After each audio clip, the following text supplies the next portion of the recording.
Olá, meu nome é Arthur Garcia, sou médico coloproctologista e nesse vídeo vamos falar sobre o câncer coloretal. Ele é o terceiro câncer mais comum no mundo, apesar de ser uma doença evitável com o rastreio, que pode ser feito com a colonoscopia. Acomete homens e mulheres em uma taxa semelhante, sendo 47% em mulheres e 53% em homens, e a maioria, 58% dos casos, acontece acima dos 65 anos, mas percebam que ainda há uma porcentagem importante em pacientes mais jovens. O câncer coloretal acontece quando células do seu corpo começam a se proliferar sem controle. Para que isso aconteça, há uma série de defeitos genéticos, que evitam os mecanismos de defesa do organismo. Ele pode ocorrer em qualquer parte do cólon, ou intestino grosso, ou do reto. Aproximadamente 80% dos casos de câncer coloretal são considerados esporádicos. Ao contrário das síndromes genéticas, que são os casos onde as pessoas carregam no seu genoma mutações que predispõem a esse tipo de câncer, os cânceres esporádicos estão relacionados a alterações genéticas na mucosa intestinal, se desenvolvendo a partir de um acúmulo de mutações que vai ocorrer ao longo de vários anos. As causas ainda não são bem claras, mas provavelmente são uma combinação entre fatores genéticos, estilo de vida, dieta e exposições ambientais, incluindo a microbiota intestinal. Por exemplo, estudos mostram mudança da chance de desenvolver esse tipo de câncer em aumento de 12% para cada 100 gramas por dia da ingestão de carne vermelha ou processada, aumento de 7% para cada 10 gramas por dia de ingestão de álcool, diminuição de 17% para cada 90 gramas por dia de ingestão de grãos integrais e diminuição de 13% para cada 400 gramas por dia de ingestão de laticínios. Em parte, a microbiota intestinal pode ser um mecanismo que altera essa chance, sendo que é significativamente diferente em pacientes com e sem câncer coloretal. Esses pacientes têm uma microbiota muito mais semelhante com as de quem tem uma dieta rica em carne vermelha. Outro ponto é que o estilo de vida sedentário e a obesidade estão associados à maioria dos tipos de câncer. Já as atividades físicas regulares diminuem o risco de câncer coloretal em cerca de 19%. Com as mutações, normalmente surgem lesões inicialmente benignas, conhecidas como adenomas. Costumam ser encontrados pelo exame de colonoscopia na forma de pólipos, que são crescimentos anormais na mucosa intestinal, e quando retirados, evita-se que evoluam para o câncer. Atualmente, tem-se recomendado o rastreio com colonoscopia para a população em geral, pessoas sem outros fatores de risco, como história familiar, a partir dos 45 anos, sendo repetido a cada 10 anos para quem não tem adenomas. Fique atento!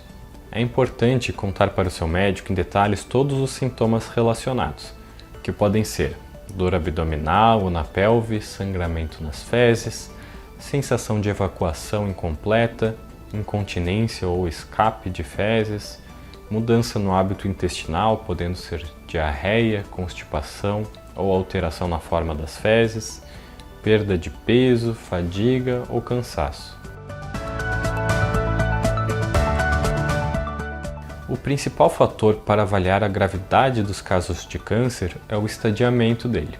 Quanto mais avançada a doença, infiltrando mais profundamente, com gânglios acometidos ou até mesmo metástases em outros órgãos, pior a perspectiva quanto à sobrevida. Pode variar desde pólipos malignos, que são curados com a ressecção só com a colonoscopia, até mesmo casos tão graves em que não se faz nenhuma cirurgia recebendo cuidados paliativos. O principal exame para o diagnóstico é a colonoscopia, o qual se baseia na introdução de um endoscópio por dentro do intestino grosso para detectar as lesões. O próprio exame pode retirar lesões menores e fazer biópsias. Para o estadiamento, indica-se a realização de tomografias de tórax e abdômen total para os cânceres de cólon e adiciona-se a ressonância de pelve para os tumores de reto. O acompanhamento com o exame de sangue CEA, que é o antígeno carcinoembrionário, pode ser útil no segmento após o tratamento, também sendo indicado. Outros exames podem ser necessários baseados nas individualidades de cada caso. O tratamento do câncer coloretal ele é essencialmente cirúrgico, mas com muitas inovações ao longo dos últimos anos. Os pólipos malignos, o câncer na sua fase mais inicial, pode ser retirados via colonoscopia, dependendo do tamanho e de suas características. Os cânceres de cólon normalmente têm seu tratamento inicial com cirurgia, podendo ser ela aberta, videolaparoscópica ou robótica.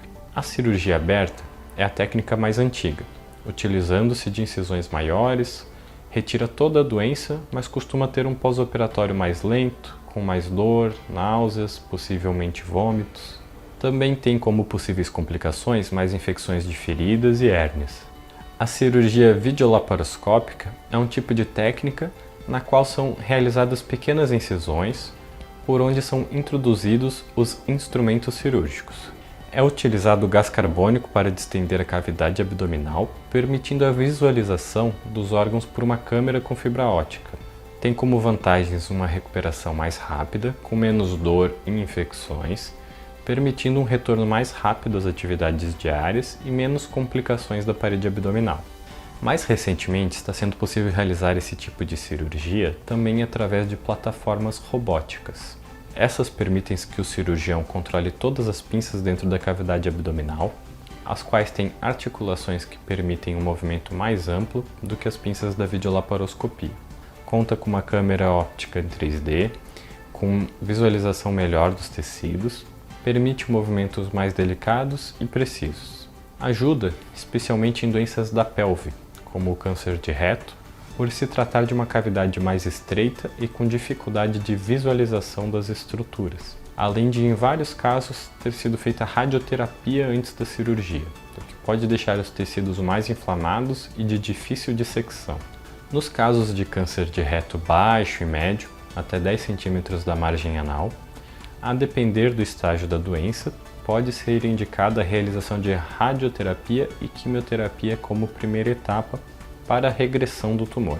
Se estuda cada vez mais até que ponto esse efeito ocorre, mas já há grandes estudos com pacientes em que houve regressão total do câncer. Esses casos são delicados, já que se trata de uma doença grave e a possibilidade de recidiva pode significar piora da sobrevida, devendo esse acompanhamento ser feito com equipes especializadas que contem pelo menos com coloproctologista, oncologista, radiologista e radioterapeuta. Já para pacientes com doença avançada, como metástases, o principal tratamento é a quimioterapia, mas a cirurgia ainda tem seu papel.